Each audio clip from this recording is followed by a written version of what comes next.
Hello friends, welcome to study group Pathshala. मैं उल्लास और आज की क्लास में हम लोग डिस्कस करेंगे कि इम्पोर्टेंट निबंध को, और ये निबंध होगा समाज के प्रति युवाओं की भूमिका पर।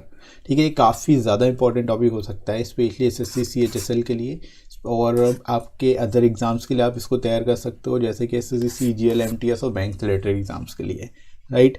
और इसकी कंप्लीट प्लेलिस्ट को जरूर देख लीजिएगा, सारे मोस्ट इंपॉर्टेंट टॉपिक जो हैं वो आपको इसकी प्लेलिस्ट में मिल जाएंगे, तो उनको आप तैयार कर सकते हो और सभी एक्सपेक्टेड टॉपिक्स को प्रिपेयर कर सकते हो, राइट फ्रेंड्स।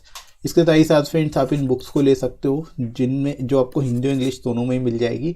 यहाँ पर आपको 70+ टॉपिक्स मिल जाते हैं, जिनको आप जरूर तैयार करिए, जो आपके एग्जाम में पूछे जा सकते हैं। इसके साथ ही साथ आपको यहाँ पर सारे topics with in word limit मिलेंगे। जितने भी टॉपिक्स हैं वो अकॉर्डिंग टू वर्ड लिमिट हैं, आपको कुछ काट छाट नहीं करनी पड़ेगी इन टॉपिक्स में।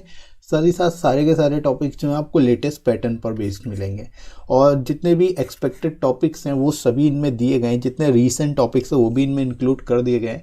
साथ ही साथ जो आपके ट्रेडिशनल टॉपिक्स हैं वो भी इसमें आपको मिल जाएंगे, राइट। और एस्से और लेटर दोनों ही आपको सिंगल बुक में मिल जाएगा, तो अलग से आपको 2 बुक भी लेने की जरूरत नहीं पड़ेगी। और लोएस्ट कॉस्ट में बुक आपको मिल जाएगी, एडिशनल 30% डिस्काउंट भी मिल जाएगा, राइट। तो डिस्क्रिप्शन में दोस्तों लिंक दिया गया है, वहाँ से जाके आप डिस्काउंटेड रेट्स पे इन बुक्स को ले सकते हो अपने एग्जाम के हिसाब से, राइट फ्रेंड्स। और अपनी प्रिपरेशन को और भी बेहतर तरीके से कर सकते हो, राइट।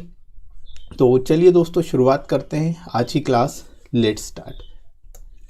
तो दोस्तों इंट्रोडक्शन से स्टार्ट करेंगे हम लोग। इस टॉपिक को आप कैसे एक्सप्लेन करोगे देख लेते हैं। शुरुआत आप इस तरह से कर सकते हो कि युवाओं को प्रत्येक देश की सबसे महत्वपूर्ण संपत्ति माना जाता है, क्योंकि उनकी बुद्धिमत्ता और कड़ी मेहनत देश को सफलता और समृद्धि की राह पे ले जाती है। ठीक है, यहाँ पर आप इस तरह से शुरुआत कर सकते हो कि जो यूथ है, जो युवा है, उनको किसी भी देश की एसेट माना जाता है, संपत्ति माना जाता है। ठीक है, क्योंकि उनकी मेहनत और जो बुद्धिमत्ता है उससे ही देश की प्रगति होती है, देश सक्सेस की ओर बढ़ता है, आगे सफलता की ओर आगे बढ़ता है, राइट। जैसा कि प्रत्येक नागरिक का राष्ट्र के प्रति कुछ उत्तरदायित्व होता है, वैसे ही युवाओं का भी है। ठीक है, यहाँ पर आप बता सकते हो कि प्रत्येक नागरिक का राष्ट्र के प्रति कुछ उत्तरदायित्व होते हैं, उसी तरह युवाओं के भी हैं। प्रत्येक राष्ट्र के निर्माण में इनका बहुत ही महत्वपूर्ण योगदान होता है। ठीक है, तो यहाँ पर आप बता सकते हो, इस तरह से शुरुआत कर सकते हो कि राष्ट्र के निर्माण में जो एक बहुत ही महत्वपूर्ण योगदान है युवाओं का। ठीक है, ये आप इस तरह से शुरुआत कर सकते हो इसकी, इस तरह से आप लिखोगे इसमें, राइट। इसके बाद देखो, इससे रिलेटेड और भी आप बता सकते हो युवा कौन होते हैं। युवा एक ऐसे व्यक्ति को कहते हैं जिसकी उम्र 15 से 30 वर्ष के बीच में होती है, क्योंकि युवा हर समाज की रीढ़ होते हैं और इसलिए वे समाज के भविष्य का निर्धारण भी करते हैं। ठीक है, यहाँ पर दोस्तों आप बता सकते हैं इस तरह से लिख सकते हैं कि युवा जो है नॉर्मली 15 से 30 वर्ष के बीच की उम्र के व्यक्ति को बोलते हैं, और जो युवा व्यक्ति है वो समाज की रीढ़ होते हैं। ठीक है, यानी युवा जो यूथ है वो रीढ़ है, एक तरह से बैकबोन है हमारी सोसाइटी की, हमारे समाज की। ठीक है, इस वजह से जो समाज का भविष्य है वो इनके ही हाथ में एक तरह से कह सकते हो, या इन पर ही निर्भर करता है, राइट। तो शुरुआत आप इस तरह से इंट्रोडक्शन में आप कर सकते हो, इसके रिगार्डिंग आप महत्व को बताते हुए यहाँ पर लिख सकते हो, राइट दोस्तों। इसके बाद आगे बढ़ते हैं हम लोग बॉडी सेक्शन में।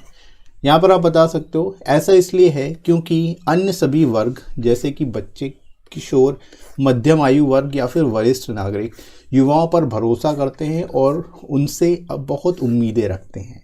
ठीक है, अब ऐसा क्यों है, किस लिए है, ये भी आप यहाँ पर बता सकते हो। क्योंकि जो अन्य आयु वर्ग है, जैसा कि जिसमें बच्चे आते हैं, किशोर, मध्यम वर्ग के लोग या फिर वरिष्ठ नागरिक, ये सभी युवाओं पर ही भरोसा करते हैं, उनसे उनकी बहुत सारी उम्मीदें होती हैं, एक्सपेक्टेशंस होती हैं, राइट। यह युवाओं को आज के समाज में एक महत्वपूर्ण आयु वर्ग बनाता है और समाज का भविष्य अधिकतर उन पर ही निर्भर करता है। ठीक है, अब सभी लोगों की महत्वाकांक्षाएं इनके ऊपर होती हैं, युवाओं के ऊपर होती हैं, इसी वजह से ये आयु वर्ग जो है बहुत ही ज़्यादा महत्वपूर्ण बन जाता है। ठीक है, और समाज का भविष्य भी इन पर ही निर्भर करता है। ठीक है, तो इस तरह से यहाँ पर आप लिख सकते हो, बढ़िया तरीके से इसको आप एक्सप्लेन कर सकते हो, राइट। तो आई होप आपको समझ में आ रहा होगा किस तरह से इसको आप शुरुआत कर सकते हो बॉडी सेक्शन में लिखना, और किस तरह से इसको आप लिखोगे एग्जाम में, राइट। इसके साथ ही साथ देखिए, समाज में युवाओं पर अत्यधिक निर्भरता के कारण हम सभी युवाओं की हमारे परिवारों, समुदायों और देश के भविष्य के प्रति बहुत ही महत्वपूर्ण जिम्मेदारियां हैं। ठीक है, यहाँ पर आप बता सकते हैं अब युवाओं पर अत्यधिक निर्भरता है, इसी कारण हम सभी युवाओं की अपने परिवार, समुदाय और देश के भविष्य के प्रति कई सारी रिस्पॉन्सिबिलिटीज़ हैं, कई सारी जिम्मेदारियां हैं। ठीक है, तो ये भी आप यहाँ पर बता सकते हैं। राइट, युवा अपने नेतृत्व, नवाचार और विकास कौशल द्वारा समाज की वर्तमान स्थिति को नवीनीकृत कर सकते हैं। यानी जो युवा है, जो यूथ हैं, वो नेतृत्व के द्वारा, नवाचार यानी इनोवेशन के द्वारा और विकास कौशल के द्वारा यानी डेवलपमेंट स्किल्स के द्वारा जो है समाज की जो वर्तमान स्थिति है उसको और भी ज़्यादा बेहतर बना सकते हैं, उसको नवीनीकृत कर सकते हैं, रिन्यू कर सकते हैं। राइट, युवाओं से देश की वर्तमान तकनीक, शिक्षा प्रणाली और राजनीति में बदलाव लाने की उम्मीद की जाती है। ठीक है, अब युवाओं से ये भी उम्मीद की जाती है कि देश में जो वर्तमान तकनीक है, जो टेक्नोलॉजी है, शिक्षा प्रणाली है और जो राजनीति है, इन सभी में बदलाव लाए। ठीक है, उन सभी में बदलाव लाया जाए। तो इस तरह से यहाँ पर आप इससे रिगार्डिंग लिख सकते हो और यहाँ पर जो है यूथ की इम्पोर्टेंस को बता सकते हो कि सोसाइटी में उनका क्या रोल है, कैसे इनकी इम्पोर्टेंस बढ़ जाती है। राइट, इसके बाद आगे दोस्तों बढ़ते हैं। उन पर समाज में हमारी समृद्ध सांस्कृतिक विरासत और नैतिक मूल्यों को बनाए रखने का भी उत्तरदायित्व है। अब देखो यहाँ पर आप ये भी लिख सकते हो कि जो हमारी सांस्कृतिक विरासत है, जो समृद्ध सांस्कृतिक विरासत और नैतिक मूल्य है, उसको भी बनाए रखना है। और वो किसके जिम्मे पर है, किसका उत्तरदायित्व है इसके लिए? यूथ यानी कि युवा ही इसके लिए उत्तरदायी हैं कि वो इस चीज़ को बनाए रखें। राइट, यही कारण है कि देश के विकास के लिए युवाओं की सक्रिय भागीदारी की अत्यधिक आवश्यकता होती है। ठीक है, इस तरह से यहाँ पर आप लिख सकते हो कि ये सभी उत्तरदायित्व होने की वजह से, इसी वजह से हम कह सकते हैं कि देश के विकास के लिए युवाओं की सक्रिय भागीदारी यानी एक्टिव पार्टिसिपेशन होना चाहिए। एक्टिव पार्टिसिपेशन की रिक्वायरमेंट होती है, ये सबसे अत्यधिक आवश्यकता है। ठीक है, तो इस तरह से दोस्तों आप यहाँ पर इससे रिलेटेड जो एस्पेक्ट हैं, अलग अलग एस्पेक्ट को लिख सकते हो, उनके बारे में बता सकते हो। राइट फ्रेंड्स, आगे हम लोग दोस्तों मूव करते हैं फाइनली कंक्लूजन की ओर। अब इसको देखो आप कैसे लिखोगे, किस तरह से इसको आप एक्सप्लेन करोगे, देख लेते हैं। कंक्लूजन में आप यहाँ पर बता सकते हो कि इससे कोई फ़र्क नहीं पड़ता कि हम किस क्षेत्र में प्रगति करना चाहते हैं, क्योंकि हर जगह युवाओं की आवश्यकता है। ठीक है, यानी कि हम किसी भी फील्ड में प्रगति करना चाहें, चाहे वो कोई भी फील्ड हो, टेक्नोलॉजी हो, स्पोर्ट्स हो या कोई भी फील्ड हो, हर जगह युवाओं की ही आवश्यकता होती है, क्योंकि उन पर ही सारी चीज़ें डिपेंड है लगभग।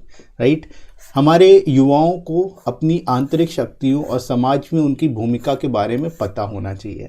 ठीक है, यानी जो हमारे युवा हैं, जो यूथ हैं, उनको इस बात की जानकारी होनी चाहिए कि उनकी आंतरिक शक्तियाँ क्या हैं, यानी उनकी इनर पावर्स क्या क्या हैं। साथ ही साथ समाज में उनके प्रति क्या रिस्पॉन्सिबिलिटीज़ हैं, उसको भी उनको ज्ञात होना चाहिए, ताकि वो उन रिस्पॉन्सिबिलिटीज़ को और अच्छे तरीके से निभा पाएँ। राइट, हमें यह सुनिश्चित करना चाहिए कि हर किसी को खुद को योग्य साबित करने के लिए समान मौका मिल सके।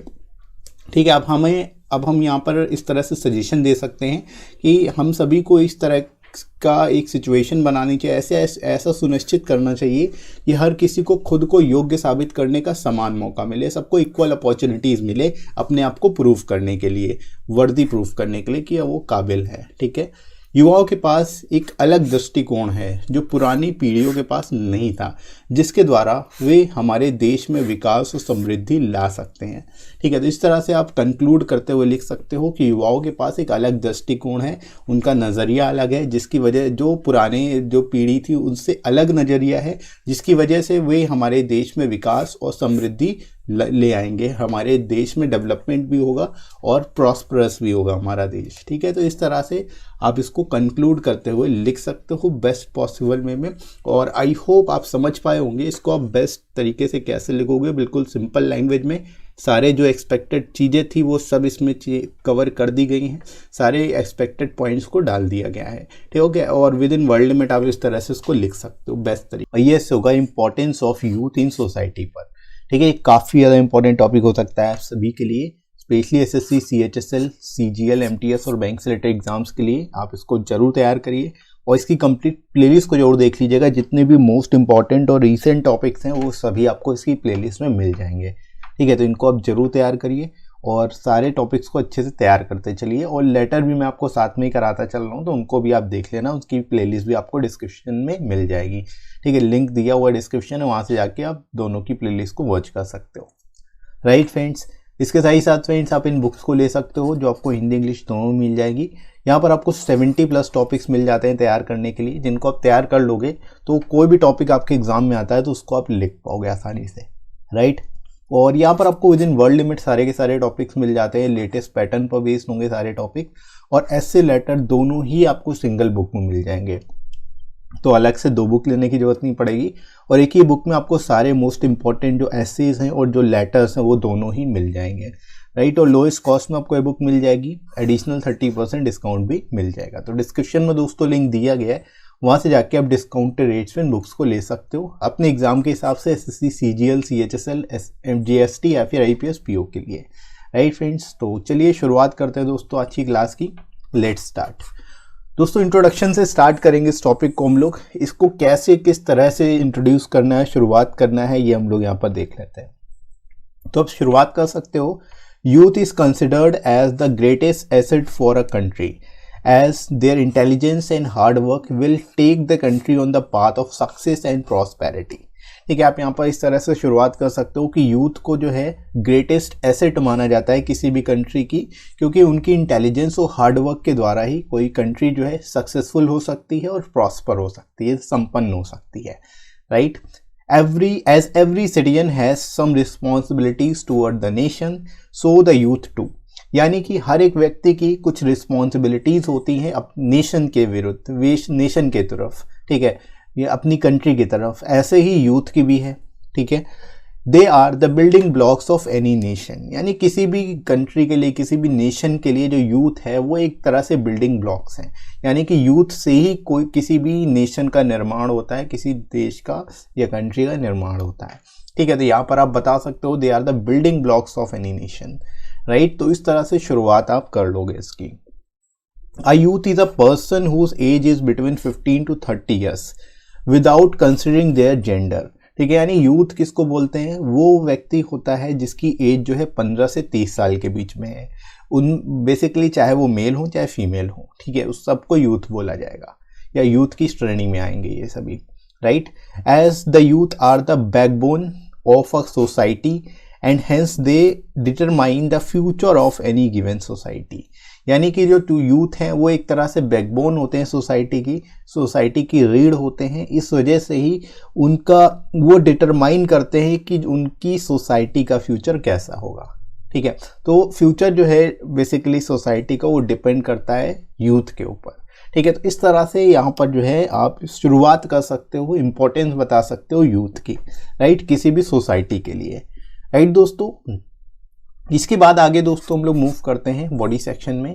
It is so because of all other age groups like the kids, the teenagers, middle age and senior citizens rely on the youth and they have a lot of expectations from them.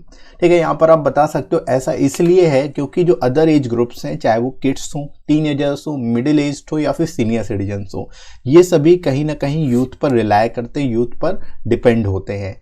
ठीक है, और उनसे काफ़ी कुछ expectations होती हैं उनकी। ठीक है, बहुत सारी महत्वाकांक्षाएं होती हैं यूथ से, सभी लोगों की। ठीक है, सभी एज ग्रुप्स की, तो ये भी यहाँ पर आप बता सकते हो।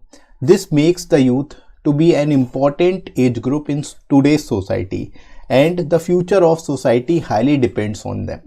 ठीक है, इस तरह से आप कह सकते हो कि इससे जो है यूथ की इम्पोर्टेंस ज़्यादा बढ़ जाती है, या मिडिल एज ग्रुप जो है उसकी इम्पोर्टेंस ज़्यादा बढ़ जाती है करेंट सोसाइटी में, और जो फ्यूचर है सोसाइटी का वो किस पर डिपेंड होता है, हाईली उन पर डिपेंड करता है यूथ पर।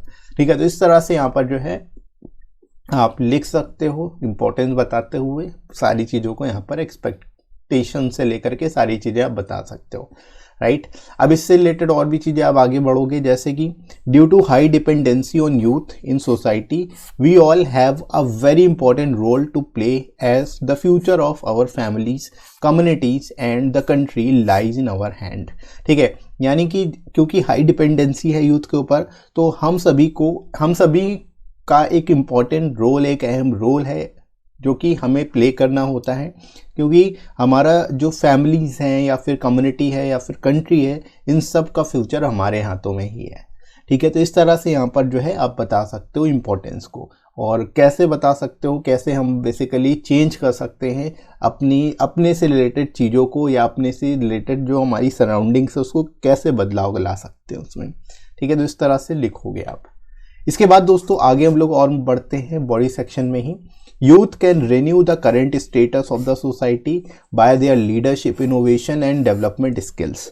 ठीक है, यहाँ पर आप कह सकते हो कि यूथ जो है, जो करंट सोसाइटी का स्टेटस है उसको रिन्यू कर सकते हैं, यानी बदल सकते हैं, और किसके द्वारा, अपनी लीडरशिप स्किल्स से, इनोवेशन से और डेवलपमेंट स्किल्स से। ठीक है, यानी सोसाइटी में हर तरह का बदलाव लाया जा सकता है यूथ के द्वारा, राइट। Youth are expected to transform the current technology, education system and politics of the country.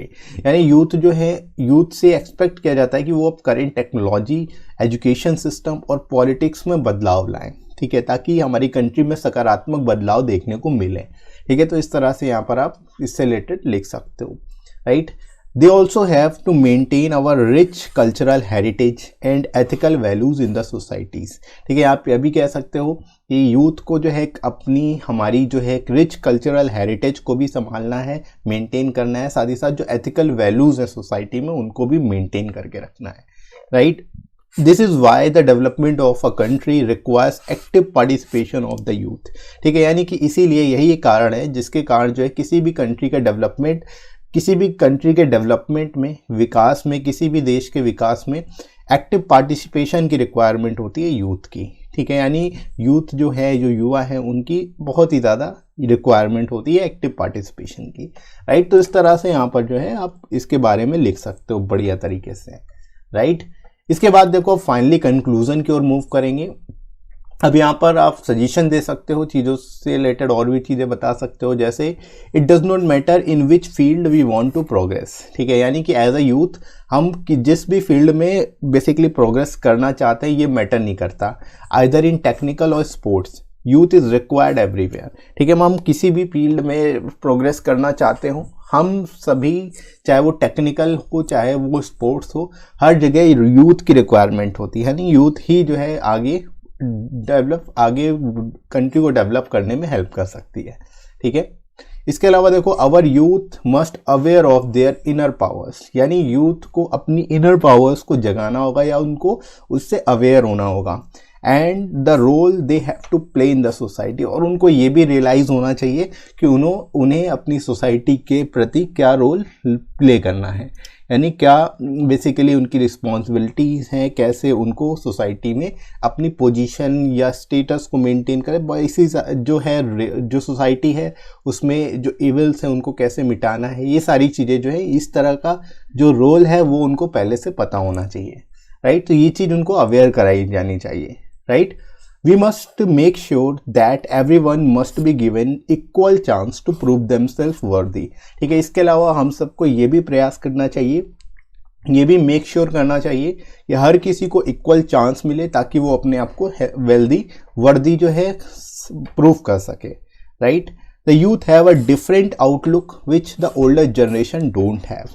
यानी जो यूथ है, जो न्यू यूथ है, एक तरह से आप कह सकते हो, उनकी एक अलग ही आउटलुक होता है, उनका पर्सपेक्टिव अलग होता है, उनका नज़रिया अलग होता है, जो कि ओल्डर जनरेशन के पास नहीं है। ठीक है, तो it is the responsibility of the youth to make our country rich and prosper. यानी ये एक तरह से रिस्पॉन्सिबिलिटी बन जाती है यूथ की कि हमारी कंट्री को वो रिच बनाए और प्रॉस्पर बनाए। ठीक है, यानी यूथ के द्वारा ही हमारी कंट्री जो है रिच और प्रॉस्पर हो सकती है, राइट दोस्तों। तो इस तरह से आप यहाँ पर इसको बेस्ट तरीके से लिख सकते हो, और आई होप आप सभी को समझ आया होगा कैसे आप इसको लिखोगे एग्जाम में अगर ये टॉपिक पूछा जाता है तो, राइट फ्रेंड्स। इसके साथ ही साथ फ्रेंड्स आप इससे रिलेटेड जो प्लेलिस्ट है उनको देख लीजिएगा, इनमें आपको सारे इंपॉर्टेंट ऐसे और लेटर मिल जाएंगे जिनको आप तैयार कर सकते हो। साथ ही साथ प्रेसिक्स और एप्लीकेशन की भी प्लेलिस्ट बनी हुई है, उसको भी आप वॉच कर सकते हो, राइट, ताकि कुछ भी आपके एग्जाम में पूछा जाए आप आसानी से उसको कर पाओ, राइट फ्रेंड्स। और इसके साथ ही साथ आपको ये वीडियो कैसा लगा कमेंट करके जरूर बताइएगा। वीडियो हेल्पफुल लगा हो तो लाइक करिएगा इस वीडियो को, साथ ही साथ जो है शेयर करेगा अपने सभी दोस्तों में जो डिस्क्रिप्टिव पेपर की तैयारी कर रहे हैं, जो आपके फ्रेंड्स हैं, उन सबको शेयर कर दिया करिए। और अगर आप नए हो इस चैनल पे तो चैनल को सब्सक्राइब जरूर कर लेना, राइट फ्रेंड्स। और साथ ही साथ आप टेलीग्राम चैनल को ज्वाइन कर सकते हो, इस पर आपको सारी इंपॉर्टेंट पीडीएफ्स और क्लासेस की नोटिफिकेशन मिल जाएगी ताकि आपकी कोई भी क्लास मिस ना हो, राइट फ्रेंड्स। तो आप इनको अच्छे से तैयार करिए और इसका लिंक आपको डिस्क्रिप्शन में मैं प्रोवाइड कर दूंगा, वहाँ से जाके आप इसको ज्वाइन कर सकते हो और कमेंट सेक्शन में ही पिन कर दूंगा, राइट फ्रेंड्स। तो अभी के लिए इतना ही, नेक्स्ट मिलते हैं अगली क्लास में। Thanks for watching.